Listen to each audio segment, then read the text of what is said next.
Good morning. Last class में हम लोगों ने इंडिकेटर डायग्राम के बारे में बात किया था, है ना। इंडिकेटर डायग्राम में आइडियल इंडिकेटर डायग्राम के बारे में बात कर रहे थे। मैंने बताया था आपको आइडियल इंडिकेटर डायग्राम या फिर इंडिकेटर डायग्राम जो होता है बेसिकली ये ग्राफ होता है प्रेशर हेड और वॉल्यूम के बीच में या फिर स्ट्रोक लेंथ के बीच में, ठीक है। तो जैसा कि मैंने बताया था आपको, आइडियल इंडिकेटर डायग्राम ड्रॉ करते समय हम 2-3 चीज़ों को इग्नोर करते हैं। उसमें सबसे पहला पॉइंट क्या था, हम लोग फ्रिक्शन को इग्नोर करते हैं, फ्रिक्शनल लॉसेस जो हैं उनको इग्नोर करते हैं, और जो आपका एक्सेलरेशन है पिस्टन का उसको इग्नोर करते हैं, और आपका लिक्विड जो है वो क्या है, कम्प्लीटली इनकम्प्रेसिबल है, ठीक है। तो ये आपके सामने एक इंडिकेटर डायग्राम बना हुआ है जिसको हम आइडियल इंडिकेटर डायग्राम बोलते थे। मैंने आपको बताया था कि यहाँ से लेके यहाँ तक आपका सक्शन स्ट्रोक है और ये आपका डिलीवरी स्ट्रोक है। ये पार्ट जो होता है ये कांस्टेंट स्ट्रोक लेंथ मतलब कि जब आपका पिस्टन स्टैटिक होता है, मतलब पिस्टन आपका ओडीसी से इनर डेड सेंटर की तरफ जब स्टार्ट होने वाला होता है, एट द सेम टाइम आपका प्रेशर जो होता है सडनली राइज हो जाता है फ्रॉम बी टू सी, ऐसा फिगर में दे सकते हो। इसके पीछे रिस्पॉन्सिबल क्या कौन है, इसके पीछे रिस्पॉन्सिबल जो है वो है incompressibility of the liquid. Okay, clear है इतनी बात। और ये लाइन जो है ये स्ट्रेट लाइन है, इसके पीछे लॉजिक क्या है कि हमें जो सक्शन प्रोसेस हो रहा है वो कांस्टेंट प्रेशर पे हो रहा है। अच्छा, ये कांस्टेंट प्रेशर पे हो रहा है, इसका मतलब ये है कि आपका जो फ्रिक्शनल लॉसेस हैं और एक्सेलरेशन की वजह से जो आपको एडिशनल हेड चाहिए या फिर कम हेड चाहिए उसको हम लोग इग्नोर कर रहे हैं।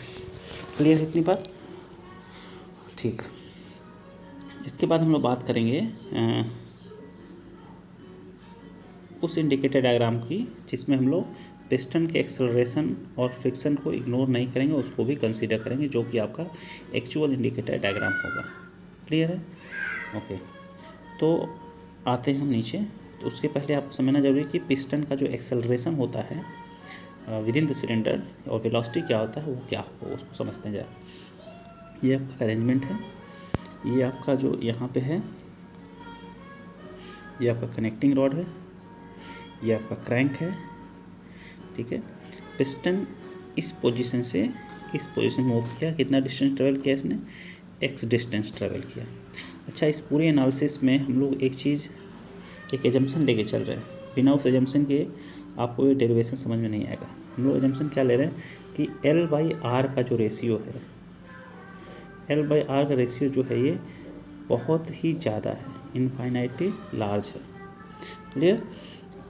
अच्छा, ये डेरिवेशन आप थ्योरी ऑफ मशीन्स में भी पढ़ोगे, ठीक है। तो अगर हम लोग बात करें आगे, तो अगर इस एजम्पशन के साथ हम लोग चलें तो जो ये डिस्टेंस होगा वही आपका ये डिस्टेंस हो जाएगा।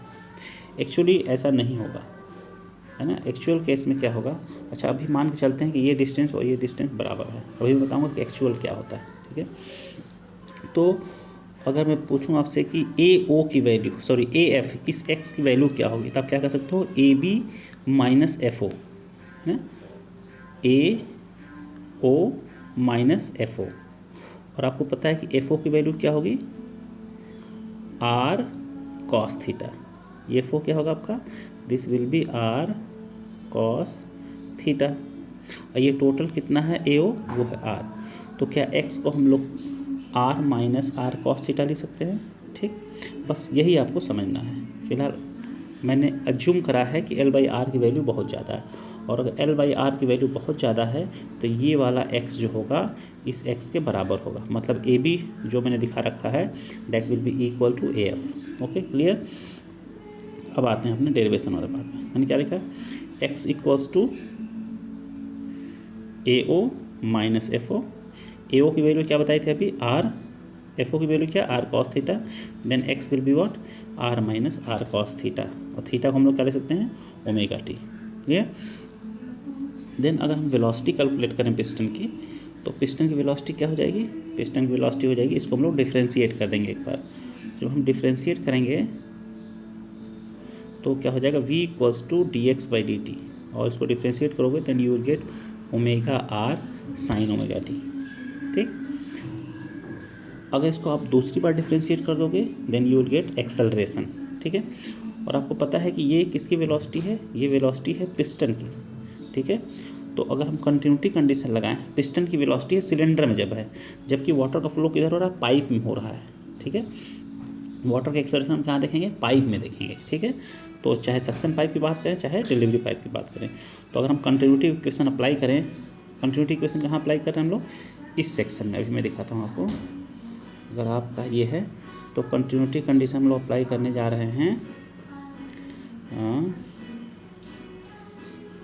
यहाँ पे इस रीजन और इस रीजन में, या फिर इस रीजन और इस रीजन में। ठीक है, तो अगर हम कंटिन्यूटी कंडीशन लगाने की कोशिश करें क्या होगा, एक जगह एरिया किसका लेंगे, सिलेंडर का एरिया लेंगे, और एक बार किसका एरिया लेंगे, पाइप का एरिया लेंगे। ठीक है, एक बार वेलोसिटी किसका लेंगे, सिलेंडर के अंदर वेलोसिटी लेंगे, और एक बार वेलोसिटी कहाँ लेंगे, पाइप के अंदर वेलोसिटी लेंगे।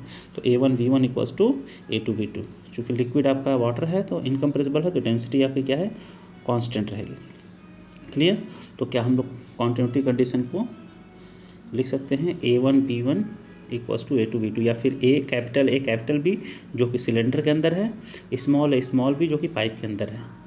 ठीक है, तो therefore small v will be what, capital A into capital B divided by A, very small a is what, area of the pipe. Okay, तो फाइनली इस v की वैल्यू हम पुट कर देंगे, पिस्टन की वेलोसिटी क्या थी, omega sine omega T.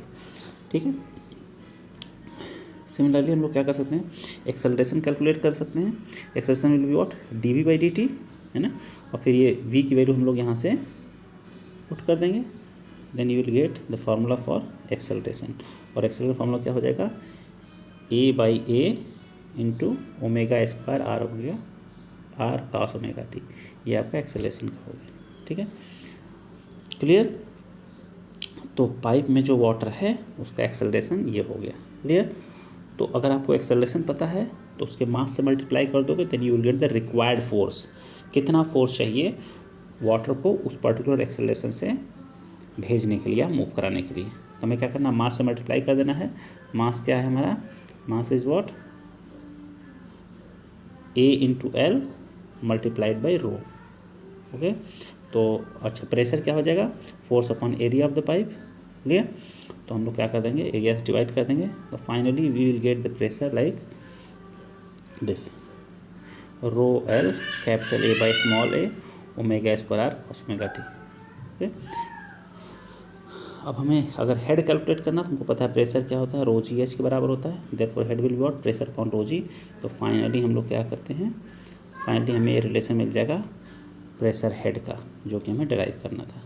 Clear, important derivation है, आपको न्यूमेरिकल में भी यूज होगा और आपको एज ए डेरिवेशन भी पूछा सकता है।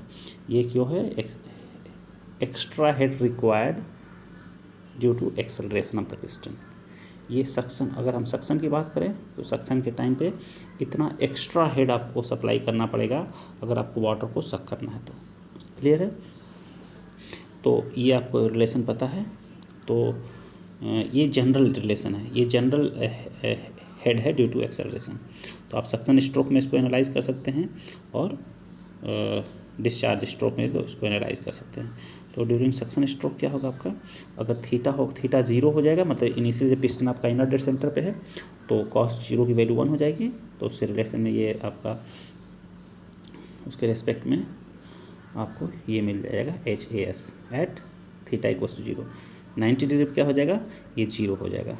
तो जो आपका हेड होगा due to acceleration at 90 degree, यानी जब पिस्टन आपका मिड में होगा तो ये 0 हो जाएगा। जब पिस्टन आपका आउटर डेड सेंटर पहुंचेगा उस समय थीटा क्या होगा, 180 डिग्री हो जाएगा।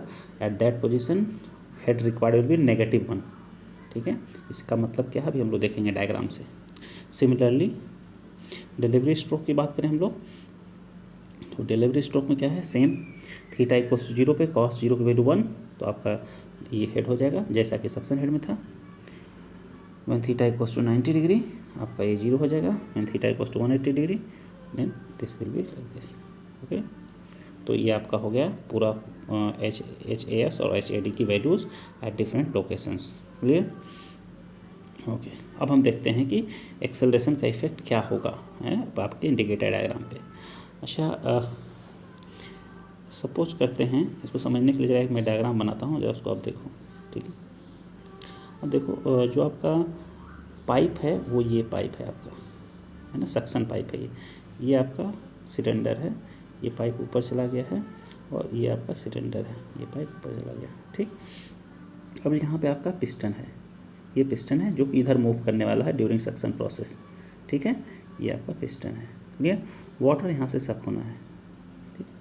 तो वाटर को मतलब जब ये एक्सेलरेट करेगा पिस्टन इधर की तरफ, तो यहाँ पे क्या होगा, ये वाटर इसके साथ में है तो ये भी क्या करेगा, एक्सेलरेट करेगा इधर की तरफ। इसका मतलब इसके ऊपर एक्स्ट्रा हेड क्रिएट होगा। एक्स्ट्रा हेड का मतलब वाटर अगर एक्सेलरेट हो रहा है, अगर इसको कांस्टेंट वेलोसिटी से आना होता है, जीरो वेलोसिटी से आना होता है, मतलब स्मूथली मूव करना होता है, तब तो केवल इतना हेड हम इसको दे देते वाटर को, मतलब इतना प्रेशर क्रिएट करते जिसकी वजह से ये हेड केवल मिल जाए, जिसको हम लोग HS बोलते हैं।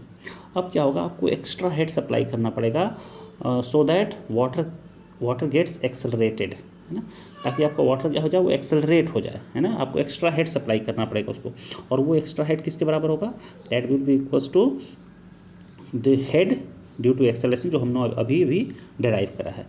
तो ये स्टार्टिंग में जब ये इनिशियल पोजीशन होगा तो HAS के बराबर होगा, जब मिड में पहुंचेगा तो वहाँ पे 0 हो जाएगा, और जब एंड में पहुंचेगा तो फिर से वो HAS के बराबर हो जाएगा, जो 180 डिग्री पर हमने कैलकुलेट किया था। क्लियर है इतनी बात। तो देखिए अब यहाँ पे ग्राफ जो आपका जो कि कांस्टेंट प्रेशर पे था पहले, अभी क्या हो जाएगा, ये लीनियरली वेरी करना शुरू कर देगा। पहले ही आपका ग्राफ जो था वो ऐसे था जब हम एक्सेलरेशन को कंसीडर नहीं कर रहे थे। अब क्या होगा कि वाटर को अगर आपको सक करना है तो हमको HS के बराबर तो हेड देना ही पड़ेगा उसको, साथ में HAS एक्स्ट्रा ऐड हो जाएगा, क्योंकि वाटर को अब एक्सेलरेट करना है। तो this time your graph will start from here, और जब ये एंड में जाएगा तो वहाँ पे क्या हो रहा है, वाटर डी एक्सेलरेट हो रहा होता है। जब डी एक्सेलरेट होगा तो आपको कम हेड की ज़रूरत होगी, यानी ये क्या हो जाएगा, सब्सट्रैक्ट हो जाएगा आपके HS में से। तो ये टोटल आपका HS था, HS में से HAS जो है सब्सट्रैक्ट हो जाएगा, then you will get this quantity. Clear है। सेम प्रोसेस जो होगा वो डिलीवरी हेड के साथ भी होगा। तो आपका जो ग्राफ होगा वो मॉडिफाई हो जाएगा, जो कि अभी आपका लीनियर हॉरिजॉन्टल ग्राफ था, अब क्या हो जाएगा, ये इंक्लाइंड हो जाएगा इस तरीके से। क्लियर है। अच्छा, इस पोर्शन में चेंज नहीं होगा, क्योंकि मैंने बताया था आपको क्या है, वाटर कंप्लीटली इनकम्प्रेसिबल लिक्विड है। क्लियर। देन नेक्स्ट, अगर हम लोग फ्रिक्शन के इफेक्ट को देखें, अगर हम नीचे आ जाते हैं थोड़ा सा, और आपको पता है कि फ्रिक्शन जो होता है, फ्रिक्शनल हेड जो होता है, head loss due to friction होता है, आपने पढ़ा है फ्लूइड मैकेनिक्स में 4FLV square upon 2GD, velocity के डायरेक्टली प्रोपोर्शनल होता है, स्क्वायर ऑफ द वेलोसिटी के प्रोपोर्शनल होता है, ठीक है, यानी पैराबोलिक नेचर का होगा। जो वहाँ पे हेड लॉस होगा that will B parabolic nature, क्योंकि क्या होता है, आपका जो हेड लॉस होता है वो वेलोसिटी के स्क्वायर के प्रोपोर्शनल होता है, ठीक है। तो अब क्या होगा, इनिशियली क्या होता है, अगर हम वेलोसिटी का एक्सप्रेशन देखें जो हमने अभी फाइंड आउट किया था, वाटर की वेलोसिटी का एक्सप्रेशन, ये आपके पास एक्सप्रेशन था, है ना। हेड लॉस क्या होता है, 4FLV स्क्वायर अपॉन 2GD होता है। अगर इस V की वैल्यू अगर हम पुट करें यहाँ पे, then you will get HFS and HFD, ये रिलेशन आपको, ये इक्वेशन आपको मिल जाएगा, दिस रिलेशन, ठीक है। क्लियर है। अब हम अगर वैल्यू पुट करें कि अगर सक्शन स्ट्रोक के स्टार्टिंग की बात करें तो थीटा क्या होगा उस टाइम पे, at the starting of suction stroke theta will be 0, तो साइन थीटा की वैल्यू क्या हो जाएगी उस टाइम 0, यानी HFS at starting of the suction stroke will be what, that will be equals to 0, ठीक है। यानी कि सबसे ज़्यादा फ्रिक्शनल लॉस जो होगा वो कब होगा, HFS की वैल्यू मैक्सिमम कब होगी, जब आपका साइन थीटा की वैल्यू 1 हो जाए, साइन ओमेगा की वैल्यू 1 हो जाए। ये कब होगा, जब थीटा जो होगा आपका 90 डिग्री, यानी कि जब पिस्टन आपका मिड पोजीशन में होगा, यानी कि जब वो स्टार्टिंग पोजीशन में है और एंड पोजीशन में है तो फ्रिक्शन लॉसेस नहीं होंगे, मतलब मिनिमम होंगे, 0 होंगे। मिड में जब होगा तो क्या होगा, मैक्सिमम होगा, और इसका वेरिएशन कैसा होगा, पैराबोलिक वेरिएशन होगा। क्लियर है इतनी बात सबको। तो सेम ऐसा ही आपके किसके लिए होगा, डिलीवरी के लिए भी होगा, ठीक है। तो अगर हम उस ग्राफ को देखें यहाँ पे आगे चल के, तो आपका ग्राफ जो है कुछ ऐसा हो जाएगा। अब देखो, केवल हम लोग फ्रिक्शन के इफेक्ट जो है, एक्सेलरेशन इफेक्ट को यहाँ पे इग्नोर किया गया, तो ये आपका ग्राफ कुछ ऐसे हो जाएगा, है ना, ये ग्राफ आपका ऐसे हो जाएगा। क्लियर, पैराबोलिक वेरिएशन हो जाएगा। अगर हम दोनों के इफेक्ट को एक साथ कंसीडर करें, यानी फ्रिक्शन और एक्सेलरेशन दोनों इफेक्ट को एक साथ देखें, तो क्या होगा, आपका ग्राफ जो फाइनल ग्राफ होगा, ये इफेक्ट किसकी वजह से है, एक्सेलरेशन की इफेक्ट की वजह से है, और ये जो इफेक्ट है आपका किसकी वजह से है, फ्रिक्शन की वजह से है। ओवरऑल ड्रॉप जो आपका होगा that will be A dash, B dash, C dash, H dash, D dash, then again A dash. ठीक है, ये बाहर वाला जो आउटर पेरिफेरी बना रखा है that will be your final indicator diagram. जब हम लोग दोनों इफेक्ट को कंसीडर करेंगे, मतलब सक्शन को भी, सॉरी फ्रिक्शनल लॉसेस को भी कंसीडर कर रहे हैं और आपका जो एक्सेलरेशन का इफेक्ट है उसको भी कंसीडर कर रहे हैं। क्लियर है इतनी बात? तो ये सिंपल सी एनालिसिस है, वही से आपको क्लियर हो जाएगा। आप इसको रीड आउट करोगे बाद सब क्लियर हो जाएगा। ठीक है, ये इंपॉर्टेंट फार्मूला है जिसको आप मेमोराइज कर लोगे। Area of the indicator diagram जो होगा that will B L into H S plus H D plus 2/3 H F S plus 2/3 H F D. अच्छा, ये 2/3 कैसे है इसके मैं हिंट देता हूँ आपको। पैराबोलिक एरिया है तो उसका एरिया क्या हो जाएगा 2/3 एच एफ एस हो जाएगा।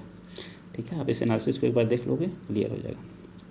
ठीक है, नेक्स्ट जो है हम लोग बात करने जा रहे हैं किसके बारे में। अच्छा हाँ, इस एरिया का सिग्निफिकेंस क्या है, मैंने स्टार्टिंग बताया था आपको। ये एरिया जो होता है वो डायरेक्टली प्रोपोर्शनल होता है वर्क डन के, है नहीं, पावर के डायरेक्टली प्रोपोर्शनल होता है। तो अगर हम प्रोपोर्शनल अगर देखें यहाँ पे तो work done by the pump per second is directly proportional to the area of the indicator diagram. और इसको हम लोग देखें ध्यान से तो ये आपका प्रोपोर्शनलिटी कांस्टेंट किया गया। के की वैल्यू क्या होती है, rho g A N upon 60 for single acting, 2 rho g A N upon 60 किसके लिए होगी, डबल एक्टिंग के लिए हो जाएगी। क्लियर? इसके बाद एक न्यूमेरिकल है, इस न्यूमेरिकल को आप लोग इसको थोड़ा सा देखिए आप। ठीक है, नेक्स्ट लेक्चर में जो है मैं इस न्यूमेरिकल के बारे में बताऊंगा।